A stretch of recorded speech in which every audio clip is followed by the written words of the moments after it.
Since their invention, every human in the Western world has dreamt of being a superhero. To zip through the skies in a titanium suit, or to run as fast as a car, or shoot webs from our skin. But no one ever really considers the negative ramifications of human enhancement and technology. Today, I'll be talking about technology's negative impact on humanity and its negative impact on the planet. When we first think of future technologies, we probably imagine Star Wars or Back to the Future, but in most areas, reality is a lot more boring. When it comes to feasible technologies that could arrive very soon, it seems less robotics and weapons and more oncolytic viruses to cure cancer and airless tires to reduce deaths on the road. Boring. The reality is, if we keep extending human life and preventing death, we're gonna fuck our planet in the ass. Don't get me wrong, I don't have a hate boner for humanity like some people.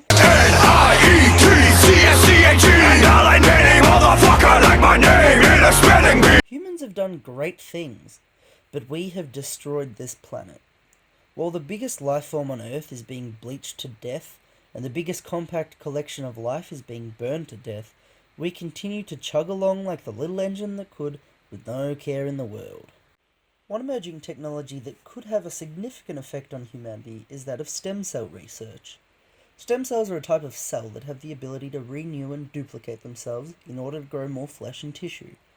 This can be used in many ways, but if harnessed correctly, it combined with other things could be used to eliminate degenerative diseases and many genetic communicable diseases altogether. This is great, right? Wrong.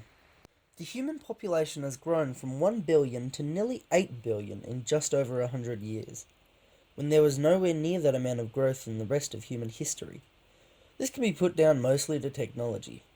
Humans used to die nice and naturally in huge swathes due to great diseases like Black Death and smallpox, good old-fashioned population control. Unfortunately, people like this asshole decided to go and prevent these diseases, saving millions of lives. You might be asking yourself, what does this have to do with philosophy? Well, comrade, there has long been a debate over quality of life versus quantity of life. Is it worth more to live many years with no substance, or not so many, but full of experiences? If you were Callicles, the guy who probably threw the best gathers, I'm the king who brought back partying! You would probably say that the quality of life is far more important. With a hedonistic view, pleasure comes first and foremost. So as long as he's drinking and eating and fucking, then he'd be happy. Quality of life over quantity of life. Socrates was like this guy's Gary Oak. Socrates thought that Callicles' proposed life was a terrifying nightmarish hellscape where no one had any consideration for meaning in anything. Socrates' most famous quote is, "The unexamined life is not worth living," and he stays true to that. When we float through a long life with no negative experiences, we're not giving the opportunity to question our life. Life at the base level was not meant to go this far. At the origin of our species, during the Paleolithic era, the average life expectancy was 33. Hell, in what we see as the height of the ancient world, the Roman Empire, the average person lived to 20. Nowadays, the average lifespan worldwide is around 80. If the Greenland shark were given this same modifier, they'd live past 1,000. Humans, because of their short lifespan, tend to breed like rabbits. Now that we live 400% longer, that means 400% more kids for each generation. This means 400% the resource use and 400% less land availability. The insane overpopulation Earth is facing is because of how we have extended our lives and connectedness through technology. This insane overpopulation and overconsumption of dinosaur bones so that we can drive our vroom vroom machines is part of what is destroying the planet we live on. If you haven't seen any Superman movies or Megamind or Star Wars, we need our planet for living on. Is it worth living extra years at the cost of our celestial body? The more deaths we prevent, the more resources we waste on a needless life. When we prevent suffering, we also prevent character growth, according to Nietzsche, who believed that suffering improves our character and makes us better people. In fact, I'm guessing Freddie Nietzsche would agree with me. His core belief that God is dead, so morals cannot objectively exist, would I'm sure have him agree that what's best for society is not necessarily what's best for anyone. And death is needed for development. Nietzsche's belief in a herd man and a noble man is also integral to this huge population. When people flock together in herds, this creates a powerful group mindset that can shape the world around the herd without any regard for reality and only for fitting in. This is significant enough when you live in the Indus River Valley in 5500 BC, but when the population of Earth numbers nearly 8 billion, this becomes an issue. Herds become uncontrollably large and irrepressibly loud. People flock behind divisive figures, admittedly noble people, who hold our hand as we walk towards Earth's total devastation. Our good friend Aristotle, student of Socrates, brought us two terms, ariete and telos. Ariete, often translated as virtue or excellence in function, is how we ultimately work towards achieving our telos, our final purpose and function as an individual.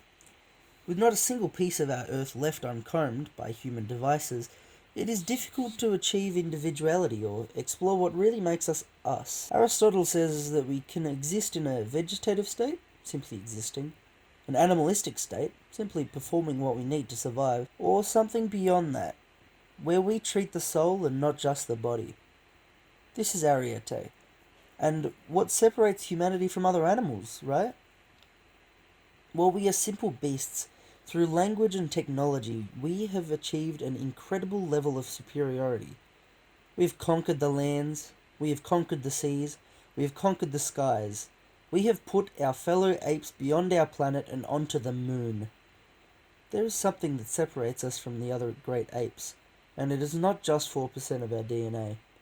According to Aristotle, it is a soul, and happiness is one of the greatest treatments of the soul. How can we, as a people, achieve true happiness of the soul when we simply exist vegetatively at the age of 200? Simply because we, as a spiteful species, have decided we don't want to limit ourselves in a natural way. Nietzsche's idea of the herd man and Darwin's idea of natural selection combine in a special way in these times. People who oppose the vaccine, while idiotic when it comes to their own survival, are opposing the technology we have introduced that extends life, and in eliminating themselves are opening up opportunities for the earth to heal.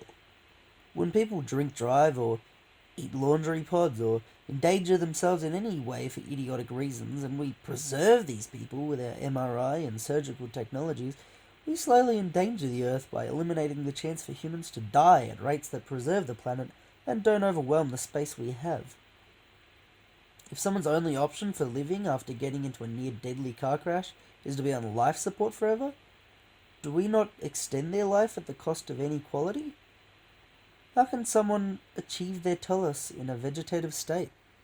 Susan Wolf believes that love of things, family, friends, activities, anything worthy and productive is what gives us meaning.